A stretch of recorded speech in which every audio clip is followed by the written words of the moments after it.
សួស្តីបងប្អូនទាំងអស់គ្នាថ្ងៃនេះមិនមានអីច្រើនទេបងប្អូនមករៀនឆាបាយទាំងអស់គ្នាបងប្អូនឆាបាយគ្រឿងសមុទ្របែបសាមញ្ញបងប្អូនយើងមានបាយឆាបាយយើងមួយចានយើងដាក់ព្រីងម្រេច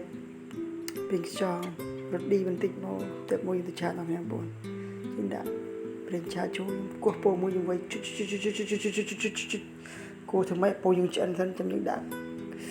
សាច់យើងចូលនេះជាគ្រឿងសមុទ្រមានមឹកនិងបកានេះឆាវាដល់ឆ្អិនបងប្អូន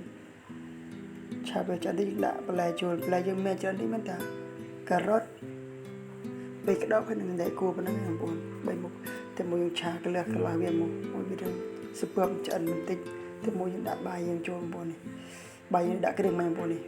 បាយកូនចានឆ្កែយើងតែមួយយើងដំវាបែកនឹងបែកបាយបន្តិចបងប្អូនមួយវារីបងប្អូនស្រួលឆាបងប្អូន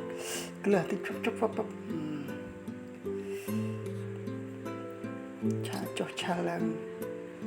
អូក្លះមួយទៀតអូលុយអូខេវើយបាទឆាបាយឆាបែបសាមញ្ញបងប្អូនមិនសូវជំនាញឆាគេទេបងប្អូនរៀនទាំងអស់គ្នាបងប្អូនធ្វើនៅផ្ទះញ៉ាំលេង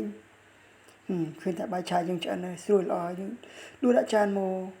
ដើម្បីតុបតែងវាបន្តិចវាមានឌីក័រស្អាតនេះមកក្លះឈុចមកដាក់ផ្លាប់បាទបាយឆាយើងរួចរាល់តែមួយយើងលើកដាក់ចានរបស់គ្នាណែបានបាយឆាបានបងប្អូននេះញ៉ាំទាំងអស់គ្នាបងប្អូនអរគុណសម្រាប់ការទស្សនាវីដេអូរបស់ខ្ញុំបាទសូមអរគុណ